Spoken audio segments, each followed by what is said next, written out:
kumbaga, ito na lang.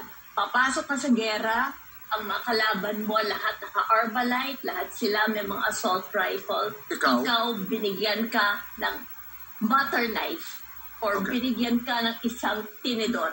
Yun lang ang panlaban. Pero, buhay ako ngayon, alam ko dahil tiwala ako sa dasal na kakayanin pa to because ito lang yung sinabi ko sa ate ko na, ate, if something happens to me, it will show people na prayers hindi pinapakita ng Diyos sa mga dasal ng napakaraming tao. Chrissy, talking about dasal and ate, that is my last question. Ano ang dasal mo? To close this conversation, ano ang dasal mo, Chrissy, ngayon? I just want to thank God. Gusto ko magpasalamat because people I do not know, people na have never met me, yung mga hindi ko kakilala, everywhere, boy. Kanina kasi may nag-deliver ng pagkain dito. I was asleep, pero may dala sila ng mga prayer booklet.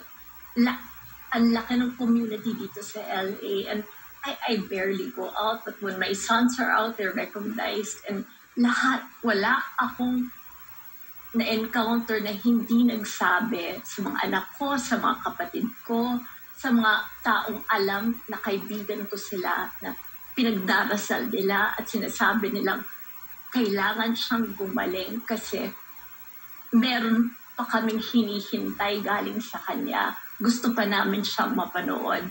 I cannot promise you that. Kasi ang dami ng hindi ko kayang gawin. Pero ito po ang pangako ko sa inyo. Hindi ko kayo bibiguin dahil sumuko ako. Wala sa pananaw ko sa buhay na pwedeng sumuko. Kailangan lumaban. Hindi ko ipapahiya ang sarili ko sa inyo dahil binigyan niyo ako ng pinakamagandang regalo. Yung pagmamahal ninyo at pagsuporta ninyo at yung pagdarasal ninyo. Kasi wala naman akong nagawa para sa inyo. Pero kayo, sobra yung binibigay niyo sa akin na lakas because I know na you're praying for me. And that's the biggest gift anyone can give. Can I just say, boy, para sa mga kapatid ko, I miss them so much. I love them so much, but it's so hard. And to all my friends also who are there, sa lahat ng mga gumawa ng paraan, just last week, nandito si Ding Dong Avansado, yung aking inaanak, na nag-spend talaga ng 4 na oras para makipagkwentuhan sa akin. Malalaman mo kung sino talaga yung matotoong mong kaibigan. Dahil talaga gagawa at gagawa sila ng paraan.